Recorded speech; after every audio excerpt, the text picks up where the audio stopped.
All right, and then the last part of section 5.6, we're going to discuss these two theorems here. All right, the first one is if we're given a triangle and we know that one side is greater than the other, so it tells us XZ is greater than XY. I can either give it to you like this, or I can write out and say that XZ is 8 and XY is 4.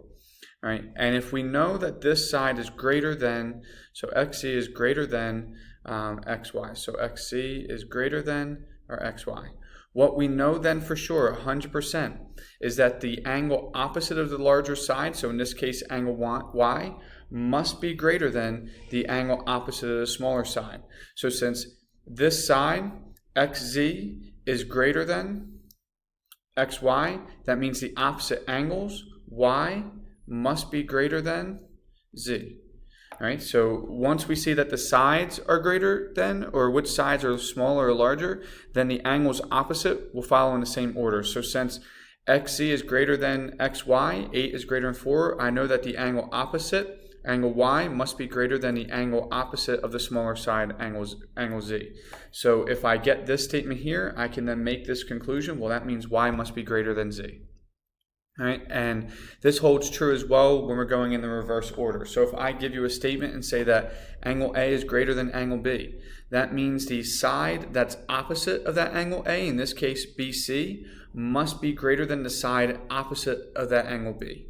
All right, so the angles and the sides in the same triangle, that's where it's very important that you remember this. It's in the same triangle. All right, so when the sides are greater than the other side, that means that the angle opposite of that side will also be greater than. And if you think about what we just learned before with isosceles triangles, it kind of makes sense with what we were doing before. So in an isosceles triangle, we knew that we had two congruent sides. And then the angles opposite of them, our base angles, were also congruent. All right, so that means if angles are congruent, then the sides have to be congruent. Same thing with our equilateral triangle. In an equilateral triangle, we could be given that all, or equiangular, we can be given that all the angles are congruent. Well, then we knew that that meant that this was also equilateral, which then means that all the sides opposite from them are congruent as well. All right, so we kind of already talked about this a little bit without actually getting into detail with it. All right, but now we know that if a side is greater than another side, then that means the angle opposite of the greater side is going to be greater than the angle opposite of the smaller side. All right, and vice versa, if we're given two angles and one angle is greater than the other, then we know the side opposite of the greater angle is going to be greater than the smaller, than the side opposite of the smaller angle. All right, and then we're going to do one problem right now. All right, so what you might be given is this problem here, and what the directions might say is list the angles from greatest to least.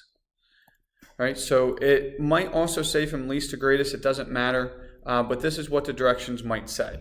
So you might be looking at this triangle and say, all right, well, I'm given all three of my sides. So I have to look and say, well, which side is my greatest side? So since 8 is the largest number between 5, 7, and 8, I know that this side here, AC, is my largest side. So then that means that my largest angle must be opposite of that. So then this is the angle that's opposite, so one that doesn't touch or create that side. So that means angle B must be my largest angle. All right, so then I look again, I say, well, which number is now greater between 5 or 7? Well, 7 is greater, so that means that BC is my next largest side. So then the angle opposite of that, angle A, must be my second largest angle. And then obviously we can just say, well, our only missing angle that we have is angle C, so that must be our third. But we know that 5 was our smallest side, so then that means the angle opposite of 5 must also be our smallest angle. All right, so that is listing our angles from greatest to least. So just make sure you're paying attention to the directions and which order they want you to list them. All right, and then same thing as the last video, I want you guys to answer this on your Google Doc that you shared with me, and you're going to list the sides from shortest to longest. All right, now, one of the things I want you to do in this Google document is you should have a heading. So in this case, we are on section 5.6, and we are on video 2.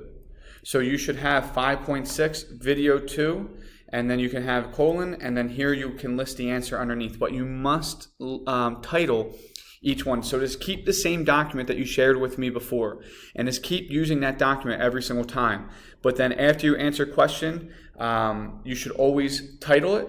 And then after you answer whatever your answer might be, underneath of it, you will have your next video that we might be doing, 5.7 video 1, and then you'll have colon there, and then you'll have your answer. So you should be titling each one. So that way when I look into your document, I can tell, okay, here's the 5.6 answers, here's the 5.7 answers.